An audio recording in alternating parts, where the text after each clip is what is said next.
Kuliah kita yang pertama yang akan kita gunakan sebuah kitab yang sangat penting, tajuk yang sangat penting, begitu dekat dengan kita, iaitu kitab yang berjudul Tanda-tanda Kecil dan Besar Hari Kiamat, yang dikarang oleh almarhum Syekhna Syekh Ahmad Fahmi Zamzam Al-Maliki An-Nadwi rahimahullah. Tuan-tuan boleh ambil kitab di depan buat rujukan, kemudian letak balik, kerana kitab ini saya wakafkan untuk masjid. Boleh ambil dan boleh kita sama-sama mengikuti pengajian ini dan boleh meneliti apakah yang dituliskan oleh Al-Fadhil Syekh Fahmi Zamzam untuk muslimat pada.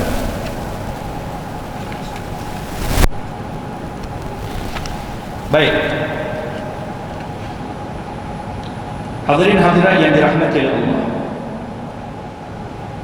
di dalam sebuah hadis baginda Rasulullah sallallahu alaihi wasallam ketika ditanya oleh malaikat Jibril satu soalan, datang malaikat Jibril tanya kepada Nabi, "Ya Muhammad Rasulullah, ma huwal Islam?" Maka Nabi jawab dengan 5 rukun Islam. Kemudian Jibril tanya, "Ma huwal iman?"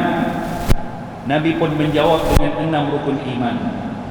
Kemudian Jibril bertanya kepada Nabi, "Ma huwal ihsan?" Nabi pun menjawab, ihsan itu ialah kamu menyembah Allah, beribadah kepada Allah seperti mana kamu melihat Allah. Kalau kamu tidak melihat, sesungguhnya Allah melihat kamu. Kemudian soalan yang keempat yang ditanya oleh Jibril alaihissalam kepada baginda Nabi Muhammad sallallahu alaihi wasallam, satu soalan yang begitu penting. Tanya Jibril kepada Nabi, "Mata sa'ah ya Rasulullah?" Bila berlaku kiamat ya Rasulullah? Maka Nabi jawab dengan satu jawapan yang cukup cantik. Kata Nabi, "Mal mas'ulu anha bi'a'lama minas sa'il." Ya Jibril, orang yang ditanya ini bukanlah lebih tahu daripada yang bertanya. Maksudnya di sini, aku yang kamu tanya soalan ini tak tahu juga bila berlaku kiamat seperti mana kamu yang bertanya soalan itu kepada aku. Maksudnya ini bahagian daripada perkara ghaibiyat yang tidak diberitahu kepada sesiapa oleh Allah Ta'ala bila berlaku kiamat. Kemudian Jibril bertanya kepada Nabi, "Apakah tanda-tanda kiamat tersebut ya Rasul SAW?" Nabi pun menyebutkan 2 tanda kiamat yang kecil. Jadi di dalam hadis ini, kata para ulama, ini adalah satu pengajaran yang besar kepada kita bahawa agama ini terdiri daripada 4 tiang, 4 rukun agama. Pemahaman tentang agama Islam ini berpandukan kepada 4 dasar yang paling utama, iaitu dasar yang pertama, tiang yang pertama, soalan pertama yang ditanya, ma huwal Islam, 5 rukun Islam. Pemahaman tentang 5 rukun Islam. Tiang yang kedua, dasar yang kedua adalah ma huwal iman. Pemahaman tentang 6 rukun iman. Macam mana kita faham 6 rukun iman? Pemahaman yang ketiga, dasar yang ketiga di dalam memahami agama ini ialah ma huwal ihsan. Apakah itu ihsan? Daripada sini datangnya ilmu tasawuf, ilmu untuk menyucikan hati kita. Dan rukun yang keempat kepada agama ini, tiang yang keempat kepada agama ini adalah merujuk kepada soalan yang keempat yang ditanya oleh Jibril tadi, iaitu mata sa'ah, bila berlaku kiamat ya Rasulullah. Jadi soalan yang keempat ini adalah salah satu daripada rukun atau tiang agama ini untuk kita pelajarinya. Kerana kiamat ini bukan akan berlaku kepada umat yang sebelum kita, bukan berlaku kepada umat para nabi-nabi yang dahulu, tapi kiamat ini adalah satu malapetaka dan musibah yang paling terbesar yang akan berlaku di atas alam ini.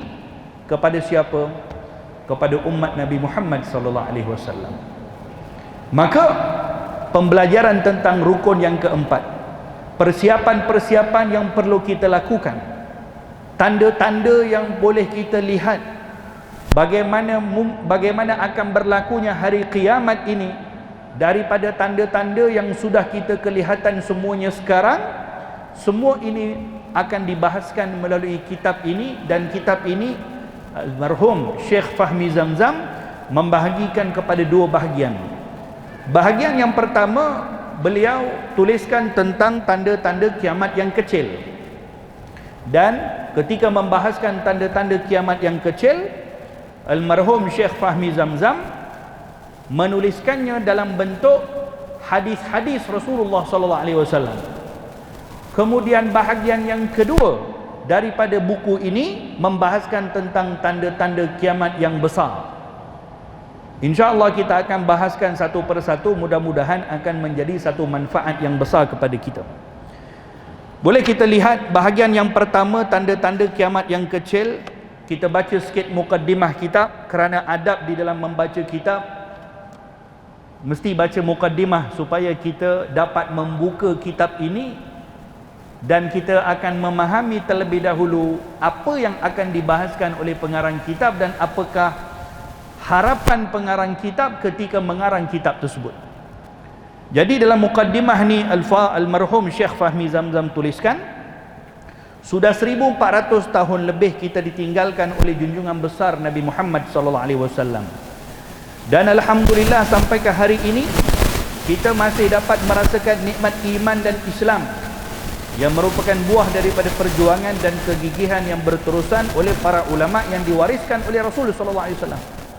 Hari ini kita dapat solat, hari ini kita dapat baca Quran, kita menyembah Allah Subhanahu wa taala, kita berakidah dengan beriman kepada Allah, kita mengamalkan semua rukun-rukun Islam. Nikmat agama yang sedang kita dapat hari ini, tuan-tuan yang dirahmati oleh Allah, hadirin hadirat yang dikasihi oleh Allah, ini tidak lain tidak bukan adalah daripada apa yang diperjuangkan oleh baginda Nabi Muhammad sallallahu alaihi wasallam, lalu diwariskan kepada para sahabat, para tabi'in, melalui apa yang mereka warisi. Inilah yang sedang kita nikmati hari ini. Dan agama yang kita amalkan hari ini bukan dipetik daripada pokok, bukan boleh kita beli di mana-mana, kerana yang namanya agama hanya akan Allah Ta'ala berikan kepada mereka-mereka yang dipilih oleh Allah Ta'ala. Dan bukan pun agama ini diberikan hanya dengan melihat segala perkara-perkara yang ajaib. Di zaman Nabi SAW ketika Rasulullah berdakwah, berapa banyak daripada perkara-perkara mukjizat yang Nabi tunjukkan sebagai tanda Nabi Muhammad itu adalah Nabi, adalah Rasul. Berapa banyak daripada tanda yang Nabi tunjukkan, berapa banyak daripada kebesaran Allah yang Nabi tunjukkan, berapa banyak daripada mukjizat yang Rasulullah SAW tunjukkan kepada orang-orang kafir Quraisy. Tak kurang apa Nabi tunjukkan kepada mereka. Ini bulan yang kita nampak, bulan tu dibelah dua oleh Nabi dengan mukjizat Nabi. Separuh bulan yang terbelah tu turun bawah, bagi salam kepada Rasulullah, naik balik atas. Disaksikan oleh orang-orang kafir Quraisy. Apakah mereka beriman? Tak juga. Mereka tetap mengatakan Muhammad ini ahli sihir. Apa sebab? Kerana yang namanya agama ini Allah pilih nak berikan kepada siapa. Lalu kita merupakan orang-orang yang sudah dipilih oleh Allah Subhanahu wa taala untuk dapatkan agama ini. Dan agama yang kita amalkan hari ini adalah apa yang diwariskan oleh baginda Nabi Muhammad sallallahu alaihi wasallam kepada kita, para ulama, para tabi'in yang telah silih berganti memikul tugas sebagai pewaris para anbiya. Maka dengan apa yang mereka bawakan, yang mereka wariskan, tersebarlah agama ini sehingga 1/5 penduduk dunia hari ini beragama dengan agama Islam.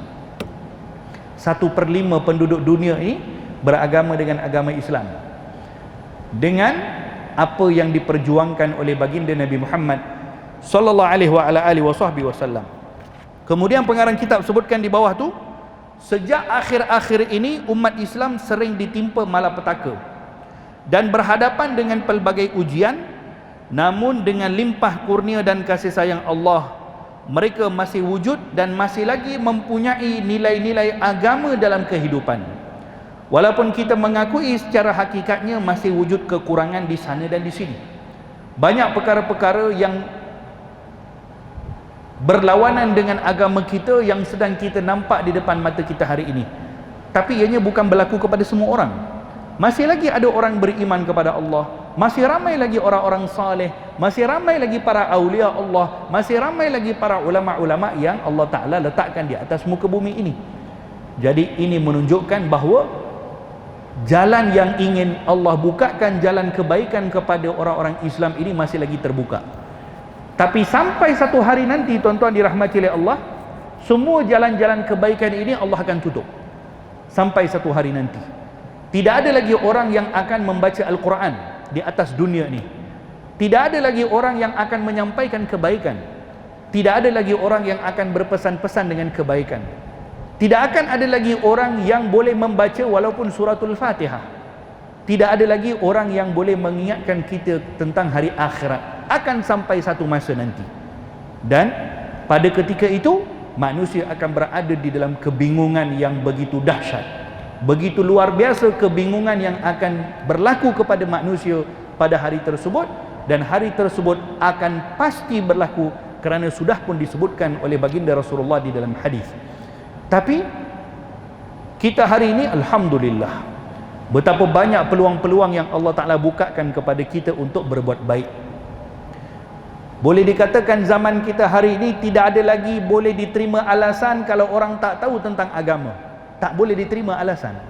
Masjid-masjid penuh dengan kuliah-kuliah, maghrib, duhanya kalau hari Sabtu Ahad, subuhnya kalau hari Sabtu Ahad. Tinggal kita nak pergi atau tidak. Pengajian-pengajian kitab bersepah di semua tempat. Tak cukup di masjid, di surau, di Facebooknya, di TikToknya, apa semua penuh dengan cara ataupun kepelbagaian cara untuk kita mendapatkan ilmu agama yang diwariskan oleh Nabi Muhammad SAW. Tetapi kalau semua itu tidak disambut, adakah agama Islam ini akan lenyap? Tidak. Jangan sesekali kita berasa dan kita beranggap kalau kita tidak buat apa-apa untuk agama Allah ni akan lenyap daripada atas muka bumi. Jangan kita rasa sesekali demikian. Kerana apa? Kerana agama Allah ini Allah jamin untuk bagaimana agama ini akan tersebar di atas dunia ini. Ini kerjanya Allah Ta'ala. Kita yang mengambil bahagian untuk berkhidmat kepada agama Allah Subhanahu wa Ta'ala. Kemudian pengarang kitab sebutkan, sebenarnya segala permasalahan yang dihadapi oleh umat Islam, baik yang telah lalu, sedang dan yang akan berlaku, semuanya telah diterangkan oleh baginda Rasulullah di dalam hadis. Tidak ada satu pun yang tertinggal. Jadi semua permasalahan itu telah diterangkan tentang cara-cara menyelesaikannya.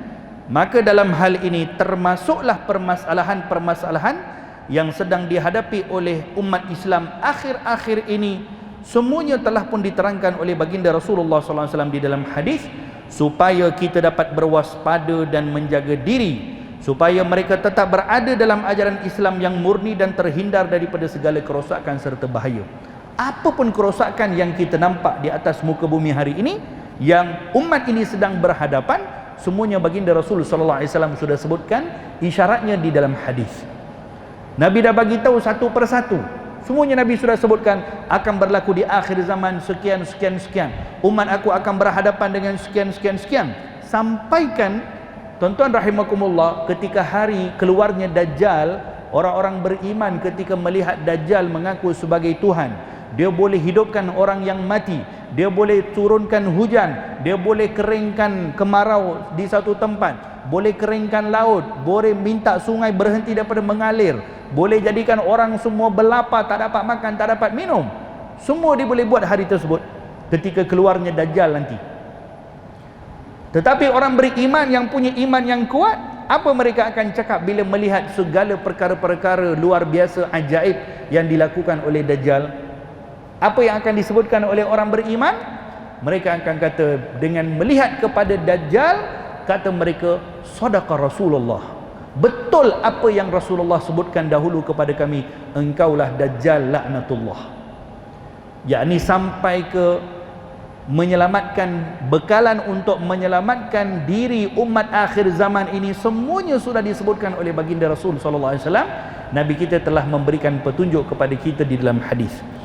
Dalam satu hadis yang panjang, Sayyidina Abi Zaid Amr bin Akhtab Al-Ansari radhiyallahu anhu qala, صلى بنا رسول الله صلى الله عليه وسلم الفجر وصعد المنبر فخطبنا حتى حضرت الظهر فنزل فصلى ثم صعد المنبر فخطب حتى حضرت العصر ثم نزل فصلى ثم صعد المنبر حتى غربت الشمس فأخبرنا ما كان وما هو كائن فأعلمنا أحفظنا.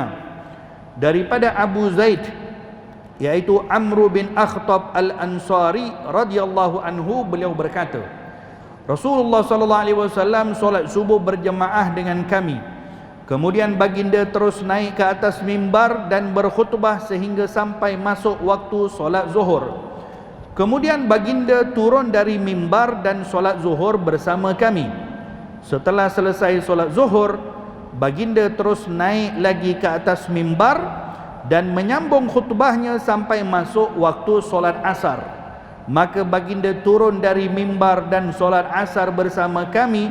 Setelah selesai solat asar, baginda lagi naik ke atas mimbar dan melanjutkan khutbahnya sehingga tenggelam matahari. Baginda memberitahu kepada kami apa-apa yang telah terjadi dan yang akan terjadi. Maka sesiapa paling bijak di antara kami, dialah yang paling banyak menghafalnya. Subhanallah. Nabi kita setelah sembahyang fajar, setelah solat subuh, naik ke mimbar dan Nabi berkhutbah, yakni sampaikan ilmu kepada para sahabat. Berapa lama Nabi berkhutbah ketika itu? Berapa lama ilmu yang Nabi sampaikan? Daripada selepas subuh Nabi di atas mimbar sampai waktu zuhur. Sahabat semuanya pun tak bergerak. Selesai solat zuhur, Nabi bangun lagi naik ke atas mimbar, berkhutbah lagi sampai asar. Selesai solat asar, Nabi naik lagi ke atas mimbar sampai tenggelam matahari, sampai maghrib. Daripada selepas solat subuh sampai maghrib, baginda Rasulullah SAW menyampaikan kepada para sahabat pesanan-pesanan yang penting. Apa yang Nabi sampaikan? Di sini disebutkan, baginda memberitahukan kepada kami apa-apa yang telah terjadi dan memberitahukan kepada kami apa-apa yang akan terjadi.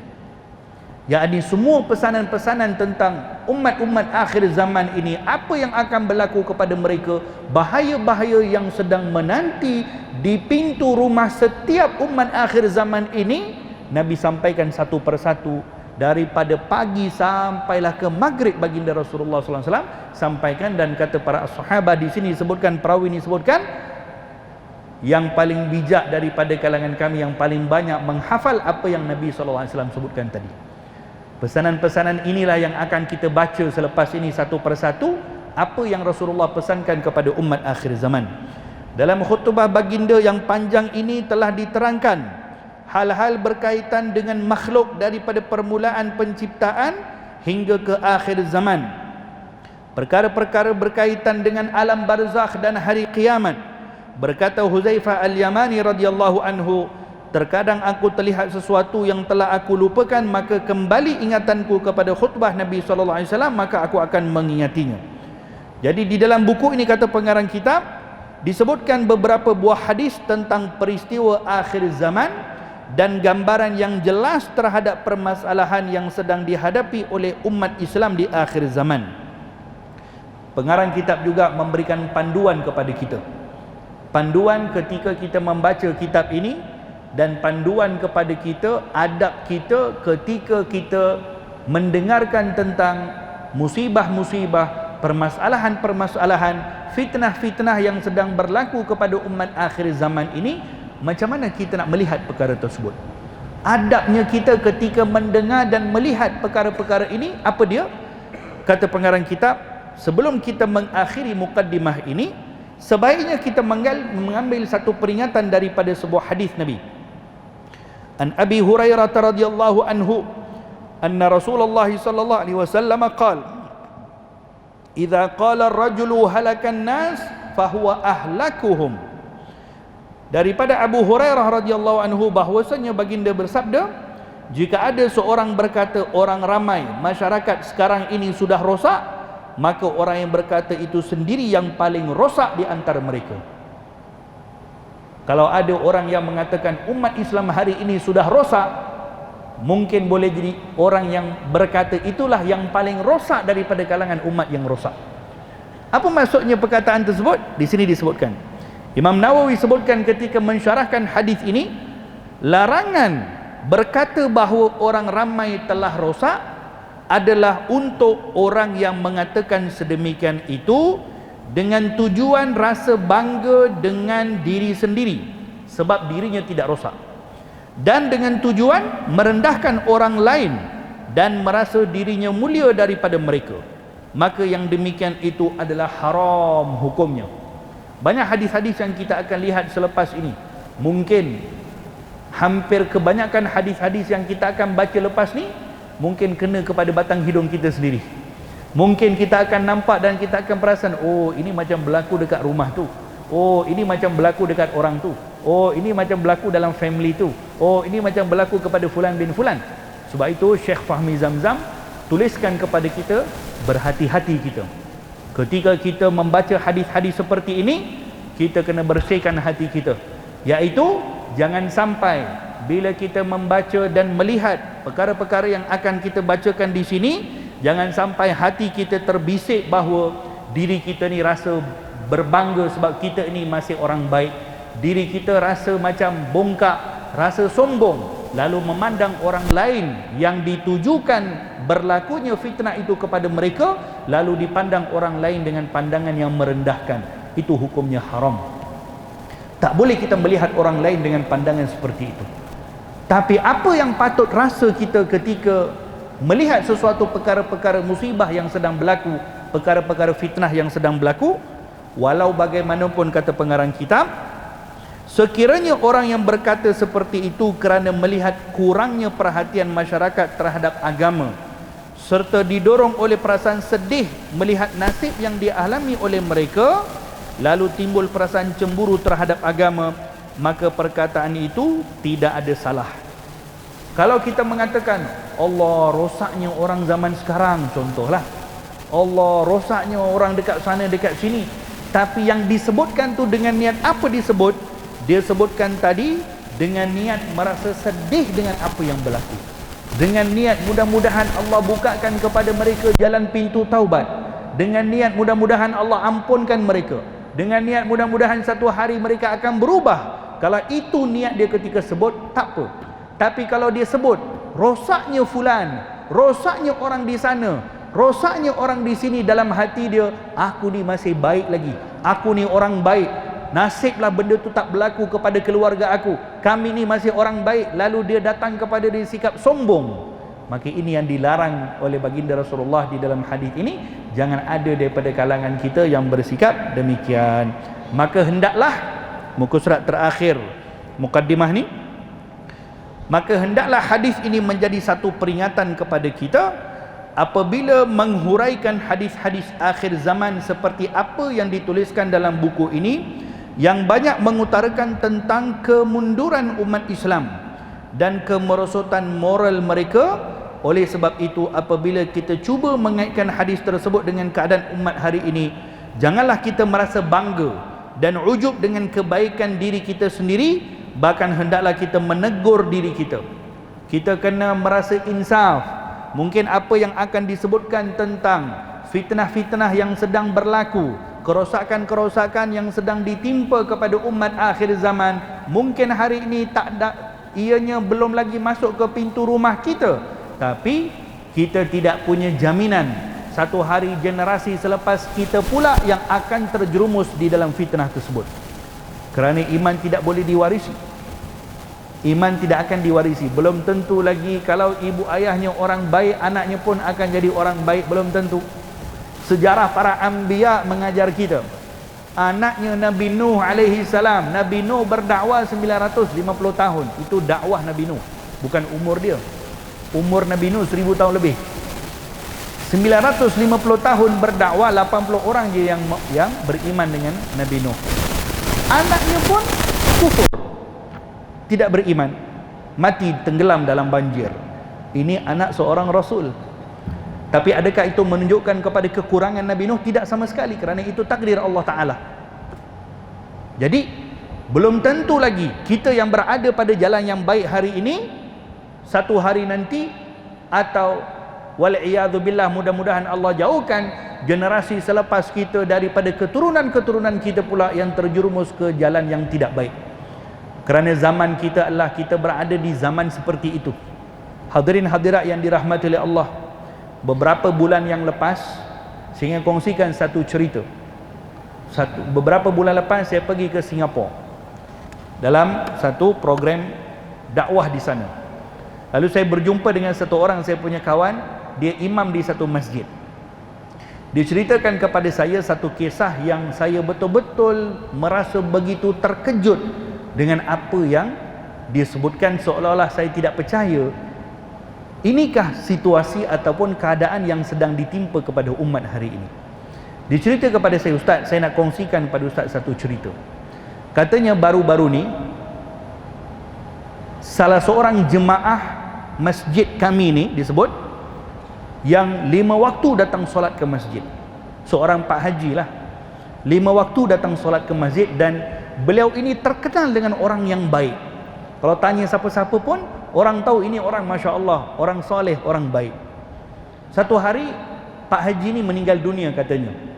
Jadi saya sebagai imam di masjid ini, saya pergi ke rumahnya untuk menziarahi jenazahnya, menguruskan apa yang patut, kemudian jenazahnya dibawa ke masjid untuk disolatkan. Kemudian kata imam ini kepada saya, katanya, Ustaz, ketika jenazah orang soleh ini, Pak Haji ini, dibawa ke depan untuk disolatkan, jemaah-jemaah pun sudah berkumpul.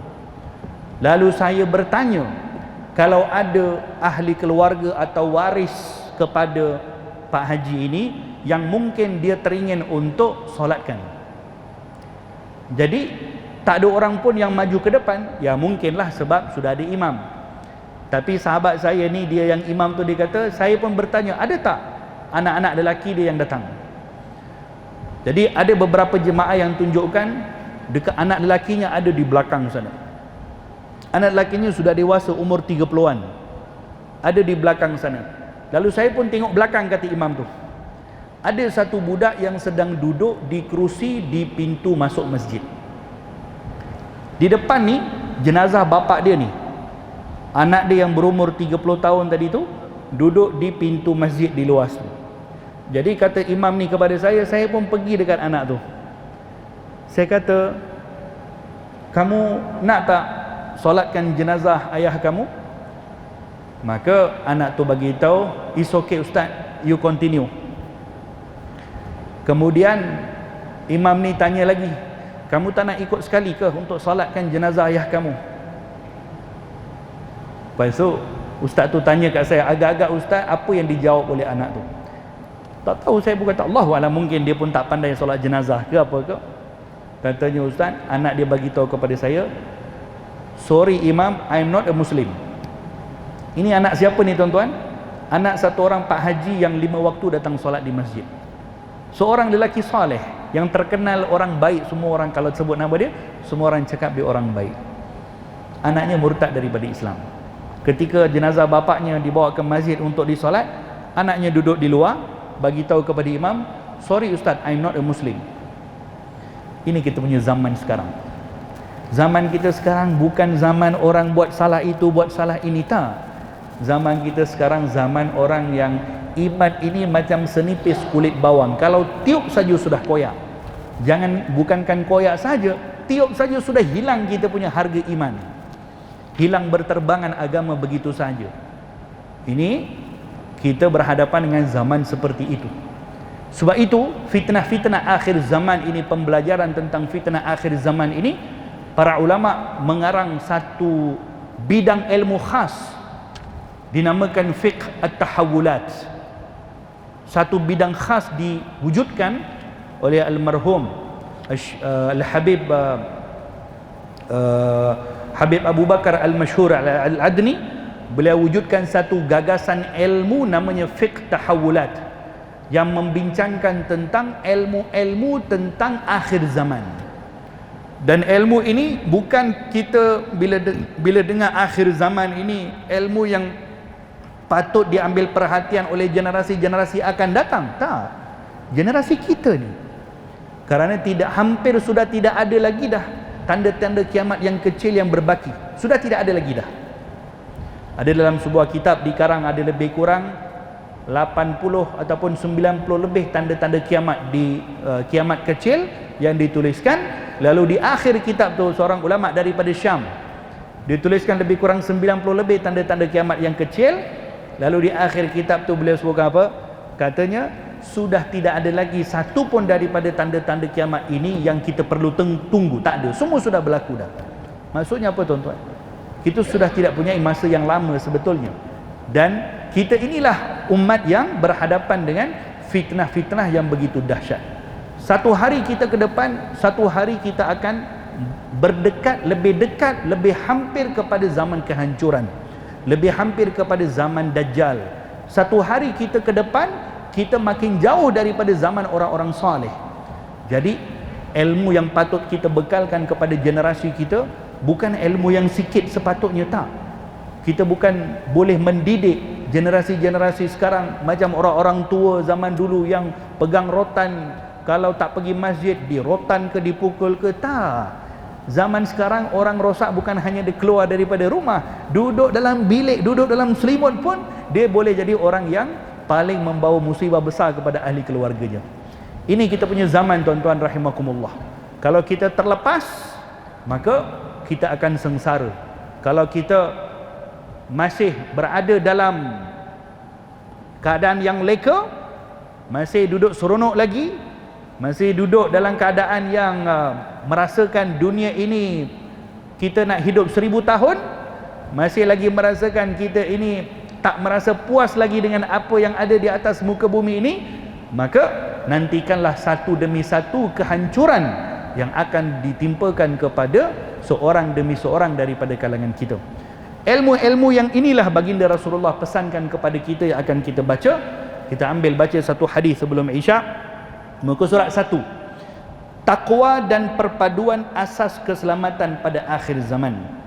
An Abi Najih al-Irbad bin Sariyah radhiyallahu anhu qala wa'adhana Rasulullah sallallahu alaihi wasallam mau'izatan wajilat minha al-qulub wa dharifat minha al-uyun faqulna ya Rasulullah ka'annaha mau'izatu muwaddi'in fa'awsina qala usikum bitaqwallahi azza wa jal wa sam'i wa ta'ati wa in ta'ammara alaikum 'abd فإنه من يعش منكم فسيرى اختلافا كثيرا فعليكم بسنتي وسنة الخلفاء الراشدين المهديين عضوا عليها بالنواجذ وإياكم ومحدثات الأمور فإن كل بدعة ضلالة. Daripada Abu Najih Irbad bin Sariyah radhiyallahu anhu, beliau berkata Rasulullah sallallahu alaihi wasallam telah memberi nasihat kepada kami akan satu nasihat yang menggetarkan hati dan menitiskan air mata kami ketika mendengarnya. Lalu kami berkata, ya Rasulullah, seolah-olah ini adalah nasihat yang terakhir bagi kami, maka berilah pesanan kepada kami. Lalu baginda bersabda, aku menasihatimu supaya sentiasa bertakwa kepada Allah dan mendengar serta taat kepada pemimpin kamu, sekalipun yang memimpin kamu itu hanya seorang hamba. Sesungguhnya barang siapa yang panjang umurnya daripada kalangan kamu, pasti dia akan melihat perselisihan yang banyak. Maka hendaklah kamu berpegang teguh dengan sunnahku dan sunnah khulafa ar-rasyidin al-mahdiyyin, para khalifah yang mengetahui kebenaran dan jalan hidayah yang benar, dan gigitlah sunnah-sunnah itu dengan geraham, dan jauhilah perkara-perkara bid'ah yang diada-adakan, kerana sesungguhnya setiap-tiap bid'ah itu adalah sesat. Hadis ini mengandungi pesanan yang sangat berharga daripada Nabi SAW kepada umatnya, terutama bagi mereka yang berhadapan dengan zaman penuh kekacauan dan perselisihan seperti zaman yang kita hadapi sekarang. Nabi pesan kepada sahabat, kamu wahai kaum para sahabat, akan datang satu zaman selepas aku, kata Nabi, kamu akan dapat melihat fasayara ikhtilafan katsira. Kamu akan ditimpa dengan satu musibah besar. Selepas kewafatan aku, kamu akan ditimpa dengan satu fitnah besar, iaitu fitnah apa dia? Fitnah untuk menguruskan hal orang-orang Islam. Bukan fitnah berhadapan dengan orang bukan Islam, itu cerita lain. Jadi Nabi pesankan di sini, kamu akan berhadapan dengan satu fitnah, yaitu perselisihan yang begitu banyak yang berlaku di antara kaum muslimin. Ini yang berlaku di zaman kita sekarang, bukan? Di mana tuan-tuan tidak ada perselisihan? Cuba kita lihat. Di mana tak ada perselisihan? Daripada tempat-tempat yang macam mana pun yang kita fikirkan, setiap sudut kita akan melihat umat Islam berkelahi. Jangankan di rumah, jangankan dalam perniagaan, jangankan di tempat-tempat restoran ke, atau berniaga ke, atau di shopping mall ke, atau di padang bola ke, atau di mana. Ini semua orang yang duduk dalam bangunan ini semuanya masuk untuk solat. Niat semuanya sama sahaja. Usalli fardal maghribi 3 raka'atin ma'muman lillahi ta'ala. Sebut lillahi ta'ala. Semua orang menghadap kiblat yang sama, duduk di saf yang masing-masing, bahunya berlanggar dengan bahu yang lain. Tapi tempat ini yang mengumpulkan semua orang dengan satu kiblat yang sama, tempat ini pun tidak sunyi daripada perselisihan. Betul atau tidak? Masjid-masjid, surau-surau di negara kita pun tak sunyi daripada perselisihan, tak sunyi daripada pergaduhan, tak sunyi daripada maki hamun, tak sunyi daripada fitnah, tak sunyi daripada tangan-tangan yang kotor. Ini kita punya zaman sekarang. Kerosakan bukan hanya di tempat-tempat yang tidak baik, kerosakan berlaku di semua, di tempat yang baik pun adanya kerosakan. Jadi perselisihan ini Nabi sudah bagi tahu. Fasayara ikhtilafan katsira. Kamu akan melihat selepas aku meninggal dunia, banyak khilaf, banyak perselisihan yang berlaku di kalangan kamu. Ini terjadi. Selepas kewafatan Nabi SAW, berlaku perselisihan di kalangan para as-sahabah, berlaku perselisihan di antara Sayyidina Ali dan juga Sayyidina Muawiyah, berlaku perselisihan di antara Siti Aisyah dan juga Sayyidina Ali, berlaku perselisihan di antara beberapa sahabat-sahabat yang kibar. Tetapi di dalam hal tersebut kita meletakkan husnudzan, kita meletakkan sangka baik, dan kita mengikuti kepada seperti apa yang diajarkan oleh kebanyakan daripada ulama-ulama ahli sunnah wal jamaah dalam hal merungkai kepada khilaf yang berlaku di kalangan para as-sahabah. Maka kita mengambil jalan untuk tidak merendahkan kepada sesiapa pun, kerana mereka itu yang khilaf semuanya ahli syurga, yang khilaf semuanya orang-orang yang hidup di zaman Nabi, yang beriman dengan Nabi. Walaupun itu sudah berlaku, tapi itu membenarkan apa yang disebutkan oleh Rasulullah. Selepas aku, kamu akan nampak banyak umat Islam yang bertelagah. Kamu akan nampak banyak umat Islam yang bergaduh sesama mereka, tak kira tempat, tak kira apa. Banyak perkara perselisihan yang akan berlaku, baik dalam urusan agama, baik dalam urusan kemasyarakatan, baik dalam urusan apa sekalipun akan ada ikhtilafan katsira. Dan Nabi kita pesankan kepada kita, berikan kepada kita satu panduan. Maka hendaklah kamu berpegang teguh dengan sunnahku dan sunnah para khulafa ar-rasyidin. Apa maksud di sini tuan-tuan? Berpegang teguh dengan aliran ahlu sunnah wal jamaah yang diikuti oleh majoriti umat Islam yang berakidahkan Asy'ariyah dan Maturidiyah. Kerana tidak ada satu aliran, tidak ada satu akidah yang mengikuti sunnah Nabi dan sunnah para khulafa ar-rasyidin kecuali ahlu sunnah wal jamaah. Jadi ini kita punya pegangan. Dan Nabi sebutkan, gigitlah sunnah-sunnah aku di akhir zaman nanti, sampai Nabi sebutkan, kamu ni jadikan sunnah-sunnah aku suatu perkara yang kamu gigit dengan geraham kamu. Apa maksud gigit dengan geraham? Kita kalau gigit dengan geraham ni macam benda tu tak nak bagi lepas. Yakni Nabi pesankan jangan mengambil mudah sunnah-sunnah Rasulullah SAW di akhir zaman. Ambil berat sampai Nabi kata gigit dengan geraham kamu. Maksudnya ikuti jejak langkah Nabi SAW. Ikuti jejak langkah ni tuan-tuan tidak akan berlaku kecuali dengan belajar, kecuali dengan menuntut ilmu, kecuali dengan hadir pengajian-pengajian. Kalau tidak, macam mana kita nak faham sunnah Nabi SAW? Macam mana kita nak faham macam cara nak ikut Rasulullah? Ada satu kajian yang mengatakan baru-baru ni 70% orang Islam di Malaysia tak pandai solat. 70% orang Islam di Malaysia tak pandai solat. Dan lebih kurang 40% umat Islam di Malaysia yang tak pandai mengucap 2 kalimah syahadah. Ini di mana ni tuan-tuan? Ini bukan di Zimbabwe ni. Ini di Malaysia. Jangan sampai perkara seperti itu satu hari akan berlaku kepada generasi kita. Kita punya masa lagi untuk mengubah segala perkara yang berlaku fitnah di hadapan mata kita. Mudah-mudahan Allah Subhanahu wa taala berkati hidup kita, berkati keluarga kita, berkati anak-anak kita, berkati ilmu kita, berkati semua yang hadir dan juga semua yang tidak hadir, dan mudah-mudahan Allah Subhanahu wa taala bukakan hati kita semua untuk melakukan kebaikan. Amin Allahumma amin. Hadza billahi taufik. Wa sallallahu taala wa sallam ala khairi halqi sayyidina Muhammadin wa ala alihi wa sahbihi wa sallam. Walhamdulillahi rabbil alamin. Wassalamu alaikum warahmatullahi taala wabarakatuh.